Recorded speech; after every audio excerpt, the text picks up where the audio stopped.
आप सभी को जय माता दी, जय भोलेनाथ। मैं आपकी अपनी गुरु माँ महामंडलेश्वर अंजनी देवा दास जी महाराज। श्रवण मास चल रहा है और श्रवण मास में हम सभी भगवान शिव को प्रसन्न कर रहे हैं और अपने जीवन की मनोकामनाओं को पूर्ण कर रहे हैं। आज जो ये वीडियो मैं आप सभी के लिए लेकर आई हूँ, ये वीडियो श्रवण मास में आने वाली हरियाली अमावस्या को लेकर है। हरियाली अमावस्या श्रवण मास में रहती है। यूं तो पूरे वर्ष भर 12 अमावस्याएं आती हैं। इन 12 अमावस्याओं में से जो विशेष लाभकारी और बहुत महत्वपूर्ण रहती है, वो श्रवण मास में आने वाली हरियाली अमावस्या होती है। इस साल हरियाली अमावस्या तिथि जो है वह रविवार के दिन लगने वाली है और तारीख रहेगी 4 अगस्त। कुछ लोग 3 तारीख और 4 तारीख में अपने मन में विचार धारण कर रहे थे, तो मैं बता दूं ये जो अमावस्या है ये 4 अगस्त को लगने वाली है और वार रहेगा रविवार। सबसे पहले मैं आपको ये बता देती हूँ कि हरियाली अमावस्या जो तिथि है ये पितरों के लिए तो अमावस्या होती ही है। प्रत्येक अमावस्या वाले दिन हम विष्णु भगवान की आराधना करते हैं, लेकिन हमारे जीवन काल में प्रभु भोलेनाथ मोक्ष के दाता हैं। विष्णु भगवान भी हमारे जीवन में हमारे पितरों के संतुष्टि के लिए हमें आशीर्वाद प्रदान करते हैं। लेकिन हरियाली अमावस्या साल में एक ऐसी अमावस्या है जिसमें हम प्रभु भोलेनाथ और विष्णु भगवान दोनों से ही ये कामना करते हैं कि हमारे जो पितर हैं वे हमसे तृप्त रहें। इसीलिए इस अमावस्या का बहुत विशेष महत्व रहता है, जो कि कल लगने वाली है। और मैं आपको बता दूं कि हरियाली अमावस्या क्योंकि कल लग रही है और कल वार है रविवार, इस साल बहुत बार पुष्य नक्षत्र लग रहे हैं, लेकिन रविवार को लगने वाला पुष्य नक्षत्र रवि पुष्य नक्षत्र कहलाता है। और मैं पहले ही बताना चाहती हूँ और बताती आ रही हूँ कि पुष्य नक्षत्र का मतलब होता है जो हमें पोषण प्रदान करता है, और रवि पुष्य नक्षत्र बहुत ही विशेष होता है। इसमें हम जिस प्रकार की पाठ पूजा दान कर्म इत्यादि करते हैं, हमें अपार करोड़ों गुना फल की प्राप्ति होती है। इसलिए आप लोग मेरे कहे अनुसार कल सुबह जल्दी उठकर और कोशिश कीजिएगा कि घर का जो पुरुष है वह सूर्य नारायण भगवान को सबसे पहले जल दे। वह सुबह उठकर वस्त्र जो है शुद्ध और साफ सुथरे वस्त्रों को धारण करे और 1 लोटा जल जिसमें थोड़े से तिल को डालकर जो है कल सूर्य भगवान को हमें अर्पण करना है। ये जो अर्पण है ये इसलिए करना है क्योंकि हम अपने पितरों को तृप्त करना चाहते हैं। हरियाली अमावस्या है और ये अमावस्या पर कुछ भी आप पितरों के निमित्त करेंगे वह कई गुना आपको फल प्रदान करता है। तो आप कल के दिन सूर्य देवता को जल प्रदान करेंगे, जल अर्पण करेंगे। उसके बाद आप कल के दिन भोलेनाथ और माता पार्वती जी की ही पूजा सर्वप्रथम करेंगे। आपने अपने घर में आसन लगा रखे हैं और उस पर चौकी पर आपने दोनों भगवान के रूप को विराजमान किया हुआ है। तो कल के दिन हमें जो है सबसे पहले भोलेनाथ और माता पार्वती जी की आराधना करनी है और अपना गोत्र अपना नाम सब कुछ अपने मन में विचार करना है और ये कामना करनी है कि आज के दिन जो भी आपके पितृपक्ष हैं, अगर वह आपसे संतुष्ट नहीं है, अगर वह कहीं तृप्त नहीं हो रहे हैं, तो आप भोलेनाथ जी से और माता पार्वती जी से कामना कीजिए कि आपके जो पितर हैं वो सदैव तृप्त रहें और पितरों के निमित्त भी जो आप कर्म करें आपको जो है बहुत सारा आशीर्वाद उनके माध्यम से प्राप्त हो। तो आप इस प्रकार से अवश्य कीजिएगा, क्योंकि हम पूजा भोलेनाथ जी और माता रानी की कर रहे हैं और फिर साथ में हम पूजा करेंगे लक्ष्मी माता जी और नारायण भगवान जी की, क्योंकि ये भी हमारे लिए एक बहुत विशेष महत्व रखते हैं। इसलिए विष्णु भगवान को और माता लक्ष्मी जी का कल ध्यान करेंगे और उनसे भी यही कामना कीजिए कि कल के दिन में जो वह पूजा कर रहे हैं आप लोग, वे अपने पितरों को तृप्त करने के लिए कर रहे हैं। दोनों को आप गंगा जल ले लीजिए और गंगा जल लेने के बाद आप अपने मंदिर में गंगा जल का छींटा लगाइए। कल आप अपने पूरे घर में एक कटोरी में गंगा जल भरिए और एक पीले रंग का पुष्प ले लीजिए।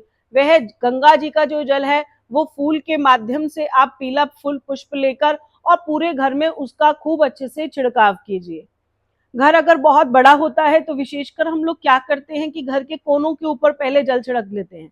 जहां वो कोना बना हुआ होता है उस कोने को साफ करना बहुत ही ज्यादा जरूरी है, इसलिए वहां पर साफ सुथरा करें, उन कोनों को खाली करके और वहां गंगा जी का छींटा लगाएं और गंगा जल का छींटा फिर पूरे घर में लगाते हुए और अपने मंदिर में लगाकर फिर भगवान की पाठ पूजा हमें प्रारंभ करनी है।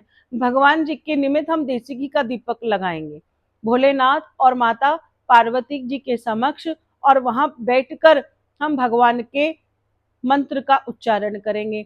हमारे विशेष पुराण में, शिव पुराण में भी इसका उल्लेख मिलता है कि अगर हम भगवान की आराधना करने बैठ रहे हैं और अगर हमारे पास गुरु मंत्र है तो हम पूजा के समय वह गुरु मंत्र को जाप कर सकते हैं। अगर आपके पास कोई गुरु मंत्र अब तक आपने कहीं से प्राप्त नहीं किया है, तब आप भगवान शिव का पंचाक्षरी मंत्र यानी नमः शिवाय का जाप करते हुए आप सभी प्रकार की जो भी पूजा है उसे करेंगे। पूजा में आपको भगवान को पुष्प चढ़ाने हैं, अक्षत चढ़ाने हैं, बिल्व पत्र चढ़ाने हैं और उसके बाद भगवान की आरती करनी है, उन्हें धूप दीप दिखाना है और भगवान के मंत्र का उच्चारण करना है, गुरु के मंत्र का उच्चारण करना है। ये विशेष कार्य है जो हमें करना है। ठीक उसी प्रकार से अगर हम शिवालय की ओर बढ़ रहे हैं, शिवालय पर जा रहे हैं, घर में शिवालय की आराधना कर रहे हैं, तो जिस प्रकार हम अभिषेक करते हैं भगवान को, कल जल आप अभिषेक में लगाएंगे और साथ में गंगा जी का जल करेंगे और उसके बाद आप बेलपत्र भगवान को चढ़ाएंगे, पुष्प चढ़ाएंगे, अक्षत चढ़ाएंगे और भगवान के निमित्त धतूरे का जो फल होता है वह चढ़ाएंगे। बेल का फल, बेल पत्र, जो भी आपको संवेदा सामग्री मिलती है वह भगवान की पूजा में कल आप इस्तेमाल अवश्य कीजिएगा। और ये जो सारी की सारी पूजा है ये हम पितरों के निमित्त कर रहे हैं क्योंकि कल है हरियाली अमावस्या तिथि।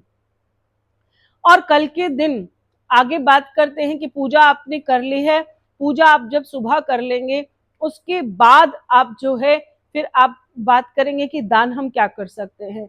देखिए, पितरों के निमित्त हम कुछ भी दान करते हैं वह विशेष विशेष विशेष लाभकारी होता है। देखिए, वैसे हम कुछ भी कर सकते हैं, हम चावल का दान कर सकते हैं, गेहूं का दान कर सकते हैं, फल का दान कर सकते हैं, मिठाई का दान कर सकते हैं, गोघृत दान कर सकते हैं।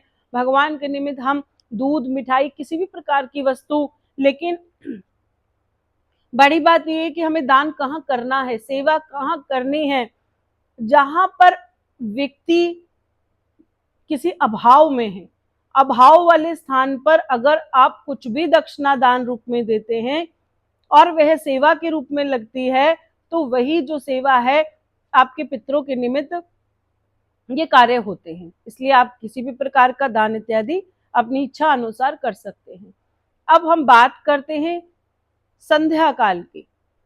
जब शाम हो जाती है तो ऐसे में हमें क्या करना है।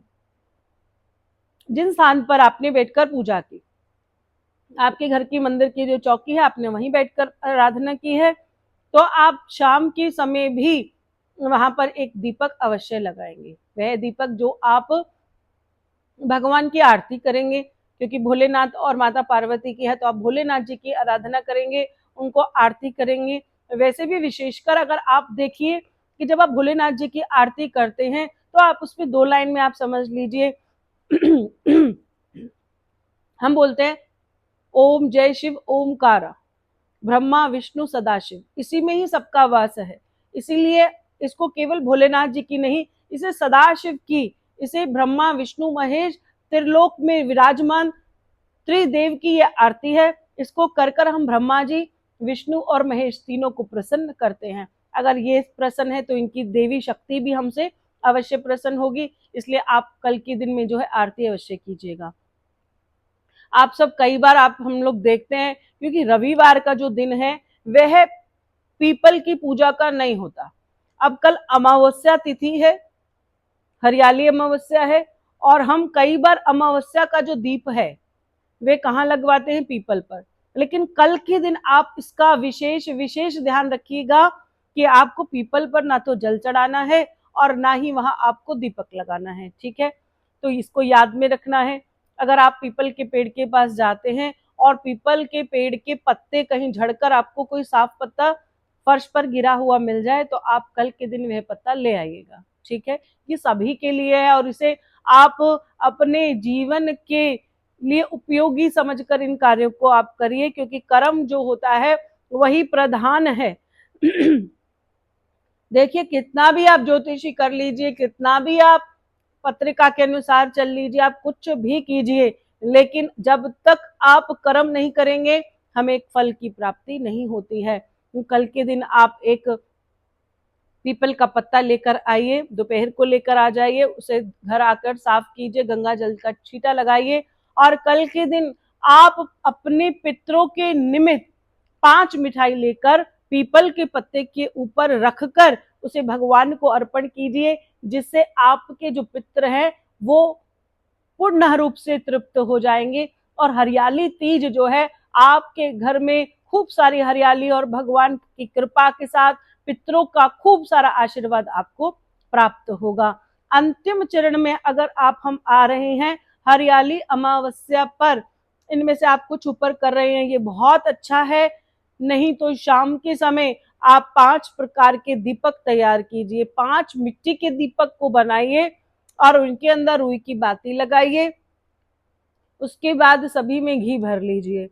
अब ये 5 जो दीपक है, इसमें से सबसे पहला दीपक आप अपने घर के मंदिर में लगाइएगा और उसको लगाने के बाद दूसरा दीपक आपको शिवालय पर जाकर लगाना चाहिए, जहां पर जलधारी होती है, जहां पर जल बह रहा होता है, जहां शिवालय होता है, वहां पर इस दीपक को लगाना चाहिए।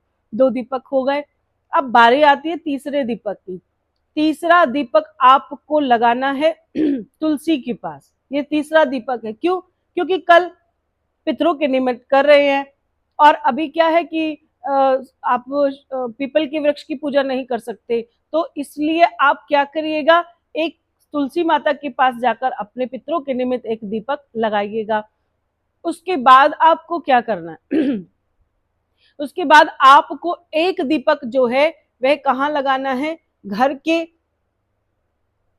जहां पर घर में आपको ऐसा लगता है दक्षिण दिशा की ओर। विशेष लोग मुझसे पूछते हैं बार बार, जिस प्रकार से आपके घर का कोई भी नक्शा है, आप ये देखिए कि दक्षिण दिशा किस तरफ पड़ रही है। तो आप क्या कीजिए, जो आपने दीपक लगाया है, दीपक जो होता है ऐसा चोंच की तरह होता है, अगर उस प्रकार का दीपक है तो आप अपने पितरों के निमित्त जो दीपक लगाएंगे वो दक्षिण मुख होना चाहिए। दक्षिण दिशा की ओर उसका मुख करते हुए या अपना मुख वहां करते हुए और अपने पितरों के निमित्त जो है हमें प्रणाम करना चाहिए। और आप एक दीपक अपने घर में, रसोई घर में लगा सकते हैं। मुख्य द्वार से अंदर की तरफ आप एक मुख्य रूप से कहीं भी दीपक लगाएं, जिससे भगवान जो है वो हमारा कल्याण करते हैं। कई बार लोग वह दीपक जो है गौशाला जाकर भी लगाते हैं। गौशाला में गौ माता वास करती हैं, वहां बहुत सारा जो है सकारात्मक दृष्टिकोण रहता है। 33 कोटि देवी देवता गौ माता में वास करते हैं और गौ माता के माध्यम से भगवान नारायण जी, भगवान श्री कृष्ण, मनोहर लाल प्रिय हमारे, उनको गौ माता बहुत प्रिय है और उनके पास जाकर भी अगर हम एक दीपक लगाकर आते हैं गौशाला में जाकर, तो भी भगवान जो है हमारे पितरों को, और पितरों से जो आशीर्वाद प्राप्त होता है, देवी देवताओं से जो आशीर्वाद कल हमें प्राप्त होता है, ये इतना प्रभावशाली है, ये इतना शक्तिशाली है कि अगर आपको बीच में कोई भी अमावस्या आपसे छूट गई है, आपने कोई दान पुण्य भी नहीं किया, आप कुछ कर ही नहीं पाए हैं, तो भी ये हरियाली अमावस्या ही केवल एक ऐसी अमावस्या है जो हमारे पितरों के लिए और हमारे लिए और देवी देवताओं से आशीर्वाद प्राप्त करने के लिए, घर में शांति और सुकून लाने के लिए आप इसमें से कुछ भी कीजिएगा, आप देखेंगे कि आपको भरपूर इसका जो है लाभ प्राप्त हो रहा है। और विशेष बात को याद रखिए कि क्या नहीं करना है। देखिए, अमावस्या तो वैसे ही बहुत विशेष रहती है। लेकिन ये जो है हरियाली अमावस्या है, तो हरियाली अमावस्या और कल रविवार है, कृपया कर आप कल नाई की दुकान पर नहीं जाएंगे। किसी भी प्रकार के नाखूनों को काटना, आप देख रहे मेरे भी नाखून थोड़े थोड़े बड़े हो रहे हैं, मैं भी नहीं काट रही हूँ, क्योंकि ये श्रावण मास चल रहा है और हम एक संकल्प में है। तो एक संकल्प ये कहता है कि हमें अपने बालों को नहीं कटवाना चाहिए, एक आदमी है तो दाढ़ी नहीं करानी चाहिए, नाखून नहीं काटने चाहिए। ये एक प्रकार का वैराग्य और तपस्या का विषय भी रहता है। तो ऐसे में कल के दिन आप लोग कटिंग नहीं कराएंगे, शेव नहीं कराएंगे, नाखून नहीं काटेंगे, घर में बिना मतलब की ज्यादा सफाई अभियान नहीं चलाएंगे, केवल और केवल पितरों को ध्यान में रखते हुए आप कल अपना सारी रुचि जो है अपने पितरों के निमित्त कीजिए। जिनके माता पिता गुजर चुके हैं उनको भी प्रणाम कीजिए और उनसे आशीर्वाद की कामना कीजिए और उनसे भी ये कहिए कि मैं सब कुछ आपके निमित्त कर रहा हूँ और आप मुझे खूब आशीर्वाद दीजिए। भगवान आपकी आत्मा को गति देंगे, आपको तृप्त करेंगे। ये घर आपका ही है, लेकिन जो है अब आप जो है दूसरे लोक में चले गए हैं, इसलिए वहां आप आनंद के साथ रहे। यही हमारे मन का विचार है, यही हमारी ख्वाहिश है। और प्रभु भोलेनाथ, माता पार्वती और विष्णु नारायण भगवान और माता लक्ष्मी जी की आपके ऊपर खूब सारा आशीर्वाद मिले। इस प्रकार से हम हरियाली तीज को भरपूर मना सकते हैं। बारी आती है अंत समय के भोग की, क्योंकि कल के दिन अगर आप सब कुछ कर रहे हैं, भगवान को भी प्रसन्न करना जरूरी है। पितृ के अनुसार तो अमावस्या है, लेकिन हरियाली अमावस्या का एक बहुत विशेष महत्व रहता है कि हमें भगवान को जो है कुछ ना कुछ बढ़िया भोग कल के दिन बनाकर खिलाना है। भगवान प्रसन्न होंगे, पितृ प्रसन्न होंगे, माता पिता को संतुष्टि मिलेगी। इसीलिए कल के दिन आप भगवान को भोग लगाएंगे। और क्या लगाना है वो भोग, तो याद रखिए, या तो कल के दिन आप भगवान के निमित्त जो है खीर का प्रसाद बना सकते हैं। अगर आप खीर नहीं बना पा रहे हैं तो आप सूजी या आटे का हलवा बनाकर भी अपने घर के जो उस पर बिठा रखे आपने चौकी पर भगवान जी को, उनको भोग लगाइए और फिर उस प्रसाद को अपने परिवार में बांटिए, घर के बाहर बांटिए। अगर कोई भी बड़ी खुशी से उसका सेवन कर सकता है तो उसका सेवन कराइए, नहीं तो फिर आप अपने घर में ही उन सबको, परिवारजन को बैठकर बड़ी खुशी खुशी हाथ जोड़कर उस प्रसाद को स्वीकार कीजिए। भगवान आपसे प्रसन्न होंगे। अंतिम अंतिम अंतिम बात, जब भी हम कुछ अच्छा करने जाते हैं तो हमेशा हमारे बीच में एक बात आ जाती है कि हम जो है इन सारी पाठ पूजाओं को तो कर रहे हैं, ये तो इलाज है, हम इलाज तो कर रहे हैं। लेकिन आपने कभी कभी देखा है कि अगर हम बीमार हैं और अब अपना इलाज कर रहे हैं तो डॉक्टर क्या कहते हैं कि कुछ परहेज भी करने चाहिए। इसलिए कितने भी हम उपाय कर ले, माफी चाहती हूँ, कितने भी अगर हम उपाय कर रहे हैं, जब तक हम परहेज नहीं करते हैं हमारे द्वारा किया गया इलाज भरपूर सिद्ध नहीं होता है। इसलिए आपके लिए परहेज मैं आपको बता देती हूँ। अगर कल के दिन आप बाहर किसी पार्टी के लिए जा रहे हैं तो आप किसी भी प्रकार का नशा का सेवन नहीं कीजिएगा। देखिए श्रावण मास चल रहा है और ये प्रत्येक सनातन धर्मी के लिए हमारा कहना भी उचित नहीं है कि उन्हें शराब नहीं पीनी है। ये कहना भी उचित नहीं है कि आप मांस खा रहे हैं तो आप ना खाएं, क्योंकि आप जाग जाओ। अब हमें जागना है। हमसे जो गलतियां हो गई हैं वो हम, भगवान हमारा माफ करेगा, लेकिन अब हमें जागने की जरूरत है। और श्रवण मास सच में एक ऐसा मास है जिसमें भगवान को हम प्रसन्न करने के लिए दिन रात सुबह शाम मंत्र जाप करते हैं। प्रत्येक हिंदू व्यक्ति को ये स्वीकार कर लेना चाहिए कि इस मास में हमें शराब नहीं पीनी है, मांस नहीं खाना है। और कल अमावस्या है, बहुत कोशिश कीजिए कि शाकाहारी भोजन को आप ग्रहण कीजिए। संभव हो सके तो हरियाली अमावस्या है, प्याज लहसुन का परहेज कर सकते हैं, तो ये आपके लिए बहुत अपार सिद्ध होने वाली चीजें हैं। और आप अगर इसको करते हैं तो आप मुझे याद कीजिएगा, क्योंकि ये सभी चीजें करने के बाद कुछ ही दिनों के बाद आप ऐसा देखेंगे कि घर में बहुत सारा परिवर्तन आ रहा है,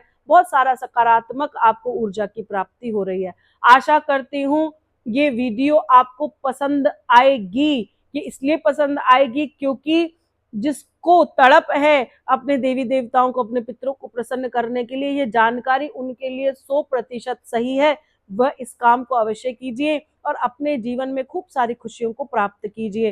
वीडियो को जरूर देखिए, पूरी देखिए, लाइक कीजिए, चैनल को कृपा कर अब सब्सक्राइब कर दिया कीजिए, क्योंकि आप देखिए इससे जो है आपकी हाजिरी भी लगती रहती है और हमारे मन भी प्रसन्न रहता है। कमेंट में जय माता दी, जय भोलेनाथ लिखते हुए मेरा आप सभी को खूब सारी जय माता दी, जय भोलेनाथ।